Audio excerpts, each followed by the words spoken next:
Have you been experiencing internal financial struggles triggered by economic concerns? Are you feeling capped at your current income level and can't seem to realize your financial potential? Energy healer Jean Border has created an emotional freedom technique, or EFT, tapping protocol to help calm the inner voice that keeps you stressed.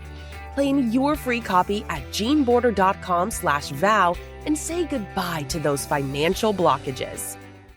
Welcome to another episode of the Focused Practical Dreamer's Journey podcast, Energy Work to Better Your Business, hosted by energy healer Jean Border. It's not just about dreaming, it's about making those dreams a practical reality. Subscribe to us via your favorite network by visiting our website at www.focusedpracticaldreamer.com. Now, get ready. Your journey to success starts here. Hello, everyone. It's your host, Jean Border, with another episode of the Focused Practical Dreamer's Journey podcast, where we talk everything business with a slant on energy, mindset, and psychology, and have the huge impact that has on your success or failure or stagnation, whatever little pot you fall into at the present moment. I have a special guest with me here, Lilia Bogoeva. Did I mess that up or did I say it okay? Yes, Lilia Bogoeva, yeah. But first, I want to remind the listeners down below in the show notes, click on the link, jeanborder.com/vow. If you're having any stress or tension around finances, you have a big financial decision coming up and you want to make that decision from a place of calm and peace rather than tension and fear. If your finances are not what you wish they would be, maybe do a few rounds of tapping, which is what this little download is. It's just a PDF file. It will take you through a few rounds of tapping to calm down your central nervous system so that you're reacting calmly, making great decisions versus just, I have to do this thing and I'm not happy with it and I'm not sure what's going on. Calmness is better. Rationality when it comes to money is a better place to start. Okay, so jeanborder.com/vow, or just click on the link below. And now on to my special guest. This is going to be a very interesting episode because it's slightly different than the typical, here's how you make sales. Here's how you get your environment ready to make sales. Here's how you promote yourself. This is going to be an episode focused a little bit more on mental health and the mental place you make decisions from, and how past trauma can and does impact your decisions today, and some tips on how to maybe move past that while you're making these decisions. Hi, Lilia. How are you? I'm so happy that you're here. Hi, Jean. Yeah, I'm excited to be here as well. I love sharing those practical strategies with other entrepreneurs and aspiring entrepreneurs, so I'm really excited. Tell us a little bit about you and how you got from where you started in your business to where you are now with all the background you have on trauma. That's so interesting to me. All right.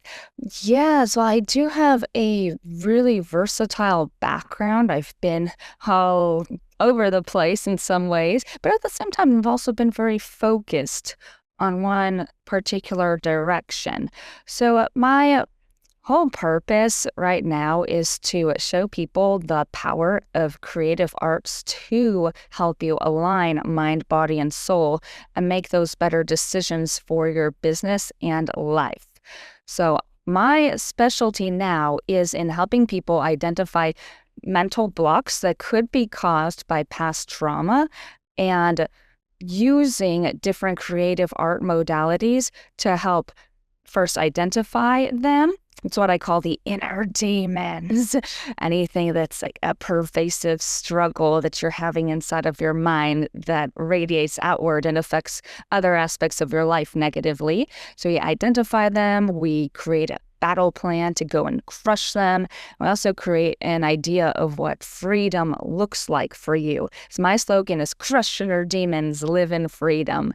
But those are kind of open-ended, and our demons can look different for different people, and so can the idea of freedom as well. So I help people find that in their own lives. Now, my background is in music, dance, theater. Recently, actually in April 2024, I launched my book, but because I'm a more visual artistic type, I made it a comic book instead of a regular text-driven book. And that's because I know that at this point, it would be so helpful for me to be able to have that one place where I wrap up and summarize my whole background, because it is pretty versatile. Sometimes people had trouble understanding like what's the relationship between music and trauma healing and dance and stories, all that kind of stuff. So I thought it'd be good to make a book, but I made it a comic book called Lilia the Inner Demon Crusher. This will be a series. So the first volume is called Workaholism versus Food Porn. And it is about how we can have those repressed emotional turmoil moments and how that can drive us to go into cycles like extreme workaholism that's damaging, that misaligns your body, mind, and soul, that makes you have this really off balance between a business and personal life.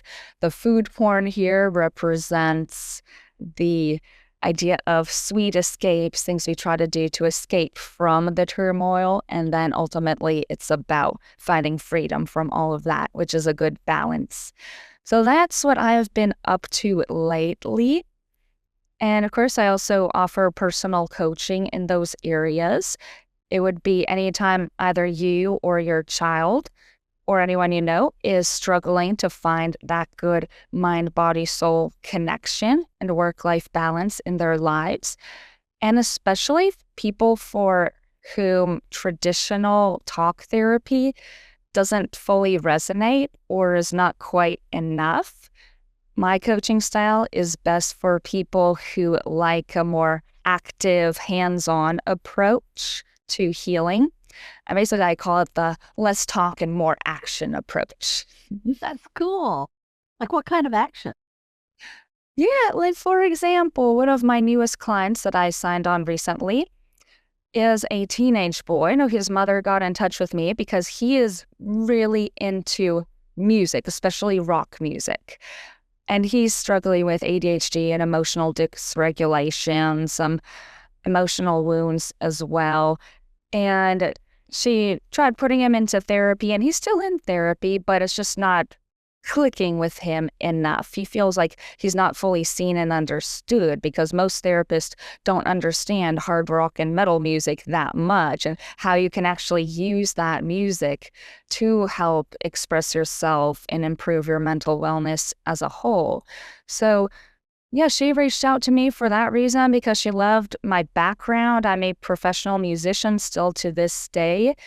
My band is called Carcaza, but I also play piano and acoustic guitar as well. So she really liked that I could be someone who actually would relate to her child, use the things that he currently likes doing to help improve his mental health going into adulthood. So that's an example of the more action approach. So we still do plenty of talking because we talk about the music and work on writing songs together. So there is talking involved, but it's an action-driven talking. So unlike in regular counseling sessions, usually you would discuss the subject, oh, hypothetically, it would be good if you do this. You can tell him that. You can do this. Tell her that. But it's all just talking in the moment. You're not necessarily producing anything tangible in the moment during the session. So in my coaching sessions, we do produce something like a song, or we read through my comic book together because it's a mental health comic, of course. And we actually come up with something tangible, like draw something inspired by the story or write a little bit of your own narrative. So actually, we walk out of each session with something tangibly produced, which is really cool. Do you only work in person or do you work remotely as well, like online? Yes, both. Both. Yes, I do have both in person and online clients. I also do group workshops. So, for example, just a few days ago from today, I did a group workshop where we read through the comic book together and discuss how each page relates to you and discuss all the themes and learn off each other. That's cool. Oh, thank you. Yeah. So when we talk about trauma, I think it's common for us to make it so personal that we don't necessarily understand how it affects different parts of our lives, to include our business decisions, right? Yeah. So how might that show up, and what might be awareness moments for us to realize that our past trauma is what's causing me to stay stuck, not being seen to make more money, or to put myself in this venue where I know a lot of my clients might be, but I'm not going to go there, right? Yeah, those are all very good points. And in fact, that's actually the opening scene of my comic book. It was all her life, Lilia found her worth in endless hard work. So I made it like a parody of my life story in a way. It's like autobiographical, but it's also got some twists there to make it kind of silly. But yes, then we go over that hard work hid emotional wounds, but inner demons kept leeching on her darkest feelings. So, yes, it has been proven that a lot of the time when people struggle with trauma in their early life, that leads to that radical workaholism obsession, because basically what you're trying to do there is work so hard that you don't have time to think about your own feelings or to think about the things that created the trauma in the first place.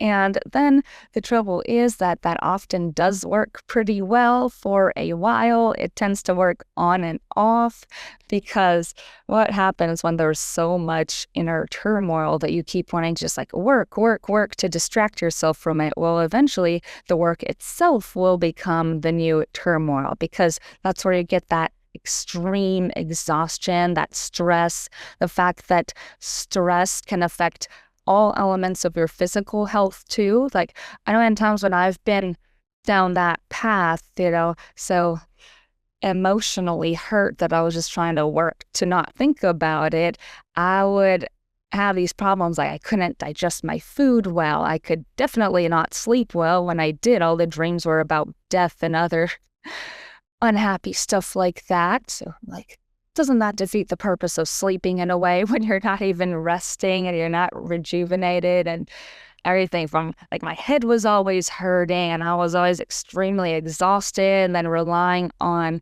whatever could stimulate me, like, oh, I'm going to take this or drink that or whatever. So, yeah, those are some big telltale signs that you are dealing with repressed emotional trauma, and that simply working harder is probably not going to fix it at its root. Because another element to that is a lot of time when we struggled with early emotional trauma, that usually has something to do with not being seen, heard, or understood enough as a child, and also feeling like you're not valued enough for being just yourself.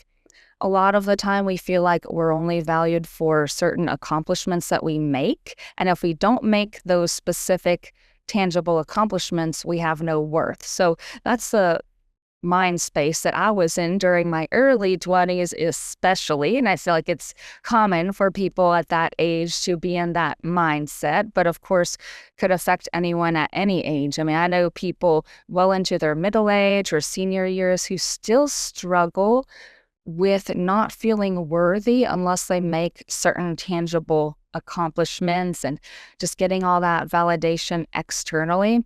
So just check in with yourself. If you feel like you're focusing a lot on external validation, if you have thoughts like, oh, I need to prove myself that I'm good enough, I need to beat the competition, I need for people to see that I am valuable because I do these things. So those are all extrinsic motivators. And ideally, we should balance the internal and external motivation because, yeah, there are certain kinds of external motivation that are helpful. Like, for example, we need to make a living and to be able to pay our bills. So that's important in society.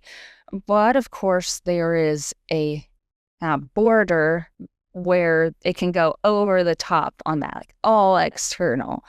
So we just want to check in with yourself to create a good balance in that way. And that's kind of an important point. If you don't feel like you're enough and you have to have someone else tell you, you're always looking for proof that somebody else values you.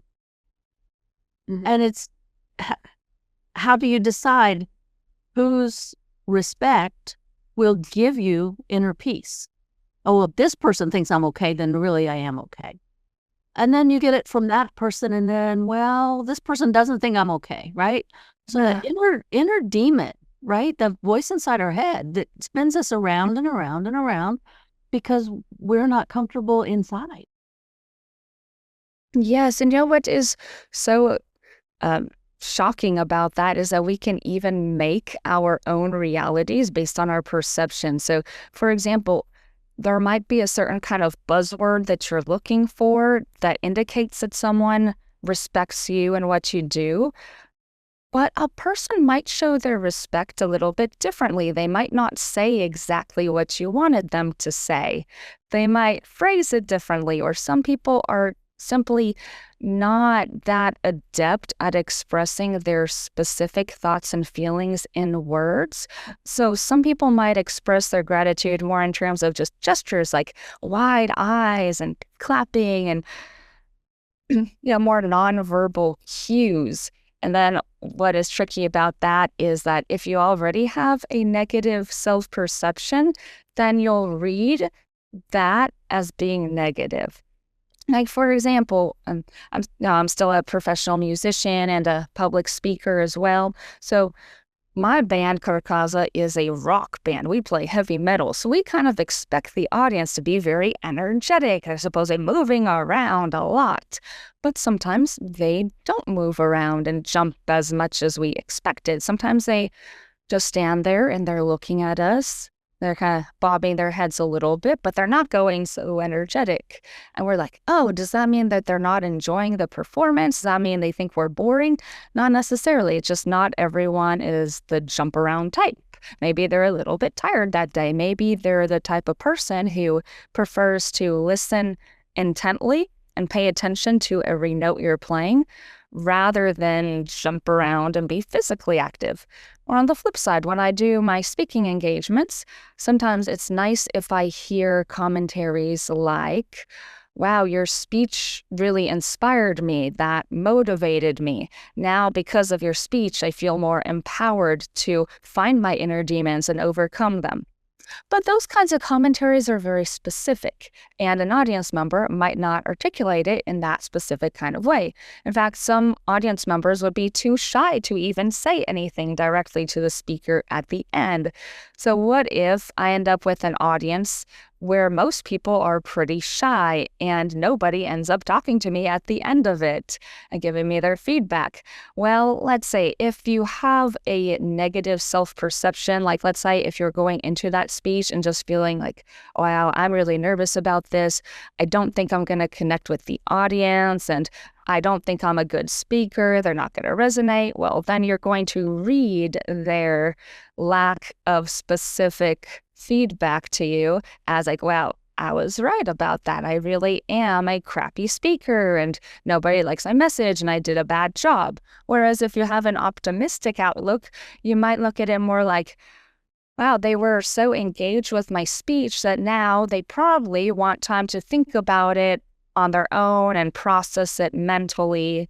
So I'm going to give them that space. So see, the exact same situation can be read through either a bright or a dark lens, depending on your own self-perception. So that is just really wild to think about, that we're not always basically our feelings are not always the best indicators of how well we're actually doing. And that's a very important point. The way you walk into a situation will determine your view of it. If you go in with the idea that, oh, this is not going to be a good situation, you're going to look for proof that it's not a good situation. And if you go into a position like a speech with an open mind, thinking, this is a new audience and I don't know how they're going to react, but somebody's going to get something out of this. You'll look for proof that that is true. And so we create our realities inside our head with the thoughts that we have based on our past, our history, our beliefs, right? Yeah. And our mood that day. Yeah, it's a confirmation bias. It's called in psychology, when people just look for evidence to confirm what they already believe. And that is a tricky, sticky territory. That's what can trap us in the same cycles over and over again, just being very confirmation biasy. So that's something that I feel it's really important for all entrepreneurs to check in with themselves about, because as an entrepreneur, your brain is the headquarters of everything that you do. Your brain is literally headquarters. Like, you are the centerpiece of everything. So whatever you believe is going to end up manifesting in your business. Now, there's some actually plenty of people who's like, okay, well, you can be scared and do it anyway. Well, the idea there is, just giving a specific example, let's say if you are afraid of public speaking, but there is this conference that would be a great opportunity for you to make a speech to promote your business. That's a situation where you can have that belief. Maybe you are already believing that you're a bad speaker and you can't do this, and I have social anxiety and this is going to go badly and all that, but you could do it anyway. Because what you could do there is use the action to help improve your mindset. Because a lot of the time, your fear of public speaking is a lot worse than what would actually happen when you give the speech. So you could use that and say, okay, well, I did it. I survived. I went through the speech. I did it. And then at that point, your confirmation bias could end up being a trap, because let's say if you don't get quite the response that you thought you'd get, or maybe you said a little bit too many times or something like that. So in that case, what you could do to make sure you don't just discourage yourself, like, that sucked, I'm not going to do that again, is a couple of things. You can try to be really objective, know that there are lots of different kinds of people who express their appreciation in different ways. You can also look at what you did well, like, okay, one thing that I did really well in this case was that I got through my whole speech and I spoke about all the points I wanted to. And also just reward yourself for the fact that you faced a fear. Like, even if it didn't go all that amazingly well this time around, the fact that you did it shows that you are a person who can face your fears and you can evolve and change for the better. So I'd say just give yourself a lot of reward for the steps that you did take. It's very interesting the way we create ideas about how something will be before we ever get there, and how that impacts our enjoyment of today when the event can be much later, right? Just yesterday, I had a client that it's very interesting that this came up in the conversation, that knew there was an event that must be attended. And inside the head was, oh, I'm not looking forward to this. This is going to be bad. I'm not looking forward to this. This is going to be bad. For 6 months, this person dreaded going to this event. And so I said, and how was the event? Well, it was okay. So nothing really bad happened? No. So even though the event was over and they had spent 6 months of their lives dreading every bad thing that could happen at this event, none of those bad things happened, but the brain is still focused on the event was bad and I had to get through it, versus nothing bad happened. It was a fine event. It's very interesting how we build things up inside our head and we hold on to the expectation of trauma, right? Trauma is a very powerful thing. And just because we might have had experience in the past, then we cement that experience to such an extent that it colors our future and our enjoyment of the present. Yes, it does. And there is this really unfortunate feedback loop that happens that is a cycle we have to break. But basically, that early childhood trauma plants certain seeds in your mind that just keep growing. So we can end up recreating it just because it's familiar. So, like, for example, when I was a teenager, I got used to struggle because I had anorexia, I had depression, and also simply the fact that I come from an immigrant family. We're from Bulgaria. I know my parents had to struggle a lot to build our life here. So feeling the struggle and also seeing it in my own family around me. So I feel like what happened was that my entire psyche normalized struggle. So then when I got into entrepreneurship, if I had a business idea that was simple, I'd kind of assume, oh, because it's simple, it can't be that good. I'm sure everyone would have thought of it and people won't think it's that cool. No one will go for it. So then when I had an idea that was very complex and out there, I'm like, oh, that's complex. That's good because it's innovative. The complexity will be unique, it'll stand out, and then clients will attach to that complexity. And then it turned out, usually it's the opposite. What happened when I came up with very complex business ideas was that most of the audience I was trying to appeal to was just like, well, I don't understand this.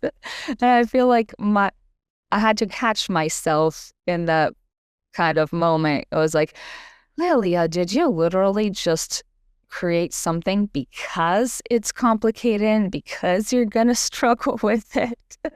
I guess to this day when I'm coming up with anything and I'm having a hard time, I was like, okay, in what ways might I be manufacturing this struggle? Can I possibly be blocking myself from something easy because I feel like, oh, if it's easy, it can't possibly be good. Because to some extent, yeah, it's true that if it were easy, everyone would be doing it. If it's hard, that means it's more valuable. Well, not always. There's a lot of nuance in that. On the flip side, some of the simplest ideas have ended up being the best. But also at the same time, some of the best ideas were very difficult. Like creating electricity to be used in the home was very complicated. But on the other hand, drawing a smiley face and putting it on clothes and things is very simple. Little fidget spinners were simple. So yeah, I don't think that we should necessarily think in terms of an idea being good if it's simple or being good because it's complicated. What I do at this point is think more about how the idea could benefit other people. And ultimately, if that's something that I would want to work on, because I've had some ideas to create certain products and doohickeys that I know are pretty good ideas. Oh, I can go on Shark Tank with that. But at the same time, I'm not that into it. And I would get bored of this in a year and I would be doing it just for the money. And if the money didn't end up coming in, I would have no motivation at all. Yeah, that's so true. The whole keep it simple, stupid, right? Find a 3-step system that everybody can hold on to. And then it's got a lot of parts inside those 3 steps. But you let people see that it is very easy if you understand what goes into each of the steps. But overall, it's a very simple process. But like you said, nuanced, right? And that's how businesses are created. You find something that people want. Yes. And you make it simple enough that they understand what you're offering. But you also let them know this is it. It's just this. But you have to understand parts of it for it to work really, really well and easily for you. And that's where your expertise comes in. Yes, because within a step, there are always different sub-elements. There's a step, and there are sub-steps. So, for example, the first step in my process would be to identify what you like doing. Like, what kind of activity do you like? Because in my coaching programs, I have one that's music-based, one that is comic book and story-based, one that is athletically based, and one that is dance-based. So that's according to where the person's interests lie, because different kinds of people can actually struggle with a lot of the same things. Like, for example, I work with kids and teens with ADHD and adults with ADHD and anxiety and depression and OCD and all sorts of things like that can happen at any age. But for example, I have one adult student who's really interested in folk music. So she also struggles with ADHD, anxiety, and emotional trauma. So what we do there is find the best songs for her to sing, to express herself, discuss the music, and write her own music that's inspired by that. On the other hand, I have another client who's more interested in the story of the comic book and then coming up with his own kinds of stories and drawings that are inspired by that. So then for that client's program, we focus more on the visuals and the stories. When I have a client who struggles with body confidence, like not feeling good about her body, that's when I tend to veer more towards the dance-based therapeutic focus, because dance is a great way to help integrate that mind, body, and soul and appreciate your body for how it moves and functions for you and get away from just thinking about looks. So, yeah, I would cater my coaching programs to the person's interests first off, rather than what specifically they're struggling with. And that's because I've noticed that's my differentiator, pretty much. I've noticed that when people are already diagnosed with some condition and they know that they're struggling with that, well, there are a lot of therapists, counselors, and coaches who say that they can help people heal trauma or manage ADHD or cure their anxiety. So then, okay, how do I really differ if I open with, I will help you heal your trauma too?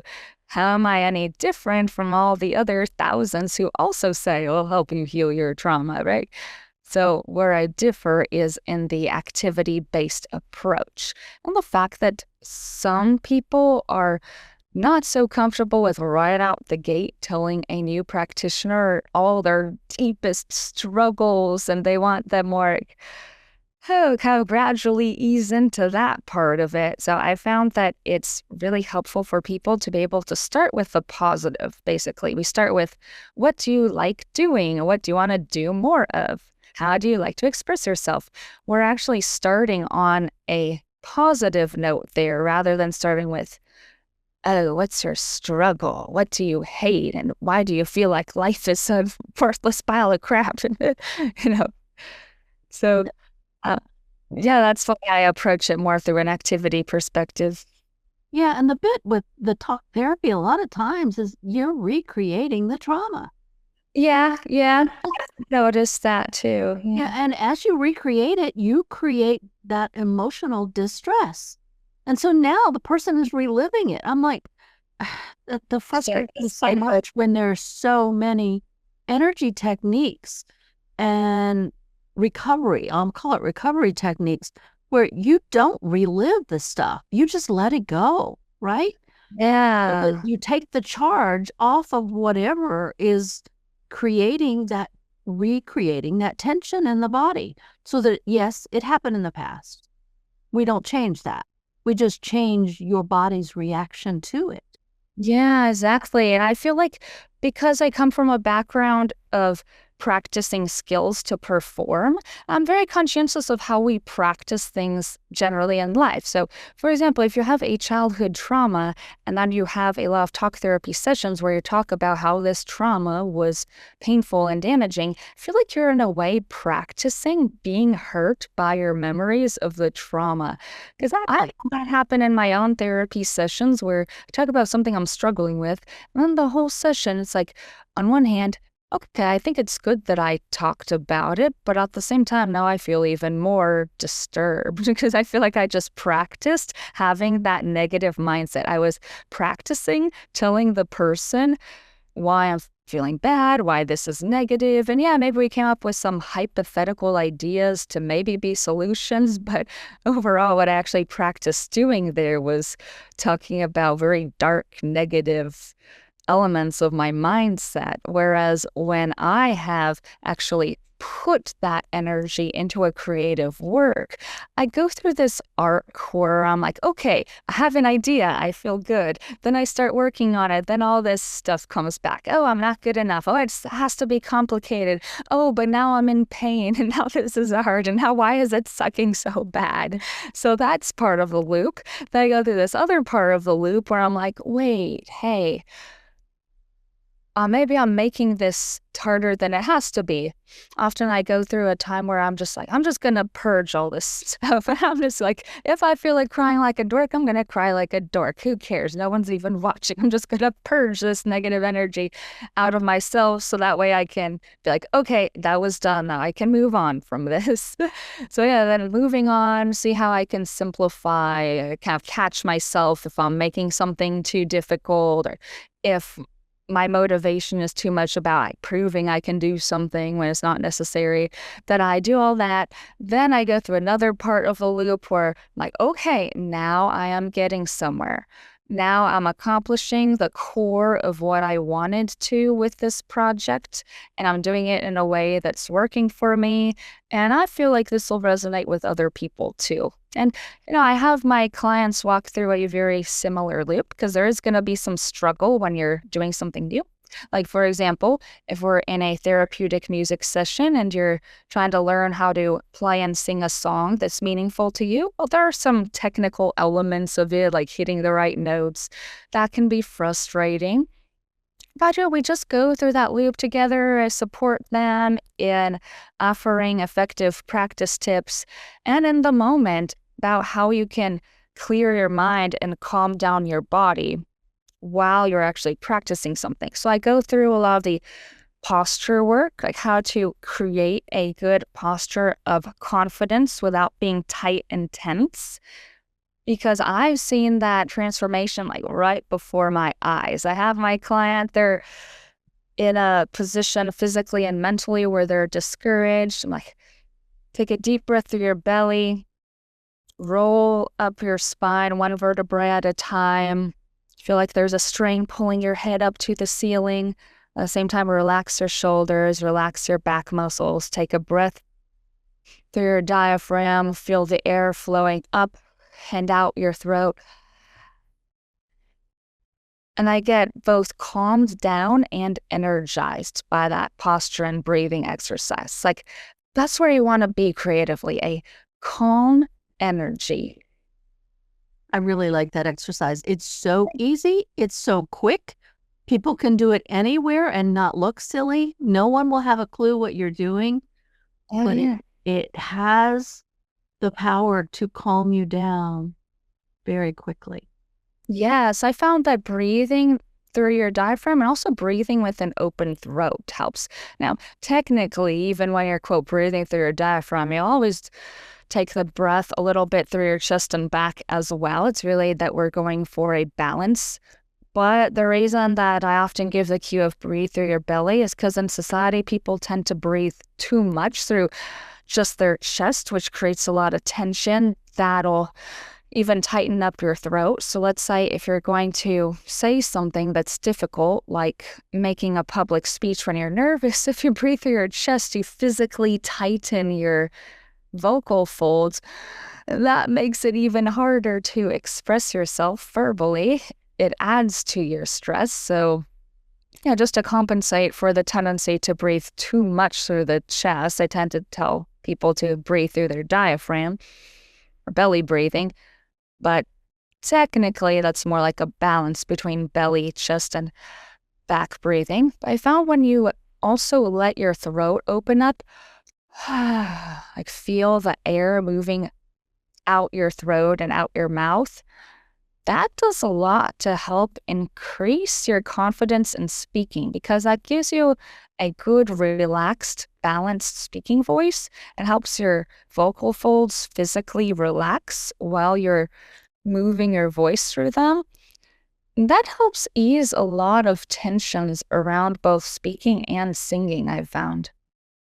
And so for speakers, this would be a good technique to utilize right before you go on stage. Yes, for sure.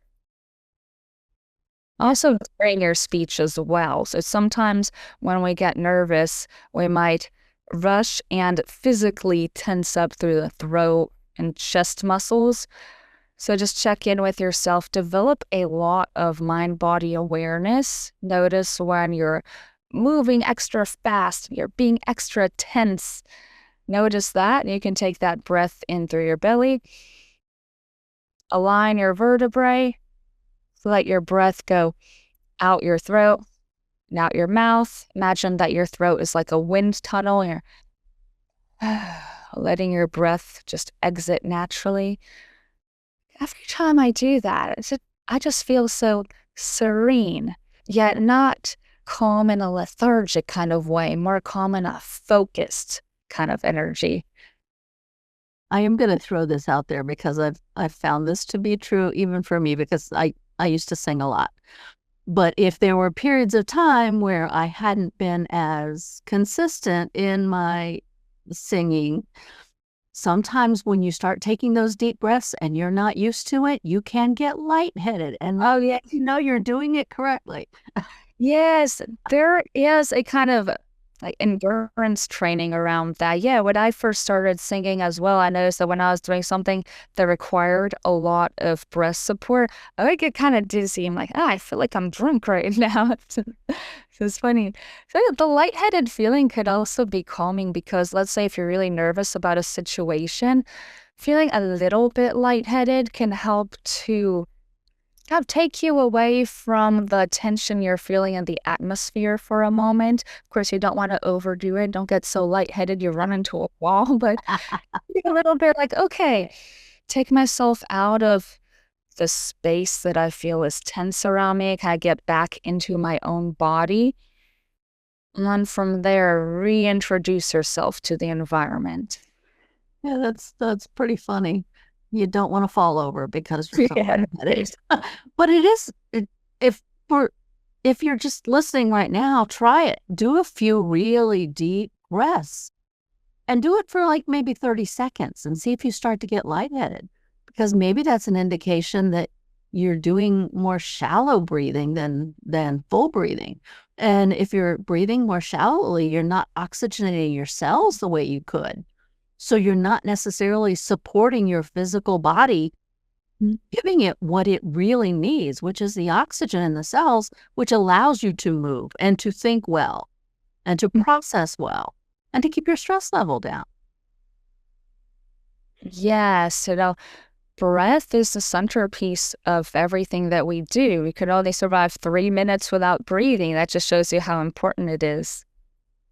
Yeah.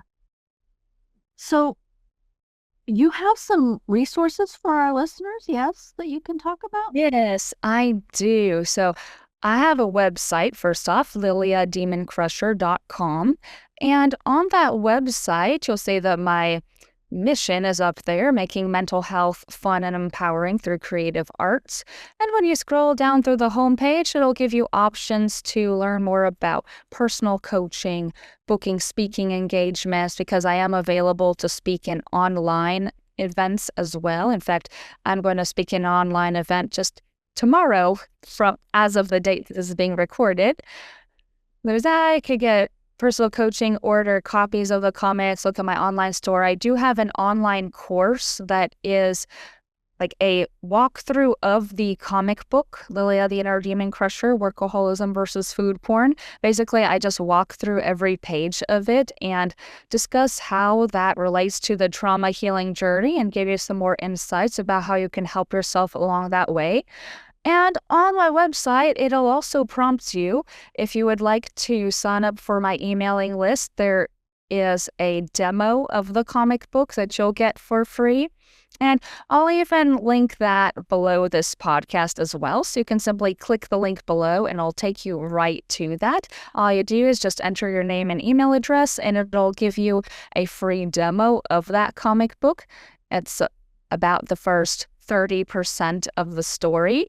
So you can get a feel for it and just get a feel for the kind of message that I like to send through creative arts and mental health. So that would be the free resource that I recommend all listeners get because you got nothing to lose. I'll give you some more insights for different ways to approach both emotional healing and use that to help yourself as an entrepreneur, because the story is about a young lady who is aspiring to be a creative entrepreneur and how she struggles with all these inner demons that cause her to get into this radical workaholism, exhaust herself half to death, and how she has to overcome that to be able to make her creative work flow properly. Cool. And if they want to learn more about you, there's your website. You're also on Facebook, YouTube, LinkedIn, all those places, right? Yeah, most of the common social media platforms. So YouTube, I am Lilia, the Inner Demon Crusher. On Instagram, I'm just simply my name, Lilia_Bogoeva. Because on my Instagram page, I post items related to my business, but also post life updates. So that's why I simply use my name for it, because it's a combination. But yeah, I'm on TikTok also as Lilia Demon Crusher. And let's see, my band is on all the music streaming platforms, Karkaza, Karkaza, if you want some energetic metal music to perk you up today. Cool. And yeah, YouTube, Facebook. My Facebook page is Lilia, the Inner Demon Crusher. Go ahead and like that page too, because I post there all kinds of stuff, including events that I'm doing. Cool. And all the links will be below in the show notes too. Yes. Just click on the link and go straight to you. So we're coming up on the end of our time together. Do you happen to have any final thoughts for our listeners? Let's see. What I want to leave you with is just remember that as an entrepreneur, your mind, body, and soul are the driving force behind your business. So if you're ever wondering, should I neglect my personal care to achieve something in my business? The answer is no, because if you neglect the centerpiece of the business, pretty soon whatever you accomplished in the business will start to unravel. Anything that you accomplish as a result of self-neglect will end up not lasting very long. You might have a short-term success, like, oh, I ditched sleeping for 3 days to finish that project, but then you probably won't be able to rest on those laurels for very long. So just keep in mind, always prioritize taking care of your body, mind, and soul. Cool. So thank you so much for being here. It's been a really interesting and I think a very necessary conversation, because mental health, emotional health, physical health, all of those must be addressed in order to support the business and the life and relationships, all of that. And just you. Yes, so crucial to life. Yeah. So thank you for being here, Lilia. It was a really necessary conversation. Yeah, thank you for having me here. It was really fun. Cool. And to those of you paying attention to all of our episodes, I so thank you for tuning in every Tuesday as we drop new episodes on Tuesday. And like always, if you have someone in particular you think would be a great fit for the show, drop me a line, have them get in touch. We can have a conversation and we'll go from there. But this is your host, Jean Border, with the Focused Practical Dreamers Journey podcast. Until next time. We trust you enjoyed this episode of the Focused Practical Dreamers Journey podcast. Energy Work to Better Your Business, hosted by energy healer Jean Border. Remember to visit our website at www.focusedpracticaldreamer.com and enjoy even more great episodes like this one. Again, while you're here, subscribe to us via your favorite network. We look forward to seeing you next time on the Focused Practical Dreamers Journey.